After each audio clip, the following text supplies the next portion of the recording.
جب یہ کہا جائے کہ فلاں عمل رسول اللہ سے ثابت نہیں، صحابہ سے ثابت نہیں، تو خواہشات کے پجاری، فرقے کو فالو کرنے والے کہتے ہیں کہ آپ کا میڈیا پہ آنا کون سا ثابت ہے، آپ کا دعوت و تبلیغ کے لیے جانا کون سا ثابت ہے۔ یہ حق سے اعراض اور راہ فرار کا ایک انداز ہے۔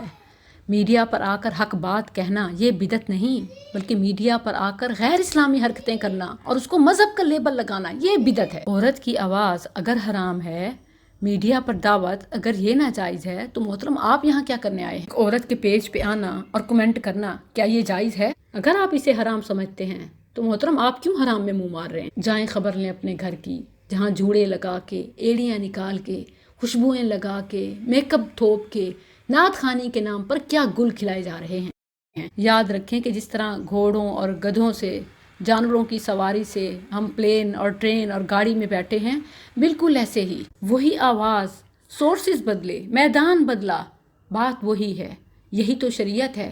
پنکھے اور بجلی کا استعمال یہ بدعت نہیں، بلکہ 12 والٹ کے ان بدعتی منوں کا حال یہ بدعت ہے۔ اچھے خاصے انسان کے بچے کو بدعتی نمونہ شیطانی عجوبہ بنا کے رکھ دیا۔ 12ویں کا نور دل پہ چھا گیا، آ گئے نبی، آ گئے نبی، آ گئے نبی، 12ویں کا نور دل پہ چھا گیا،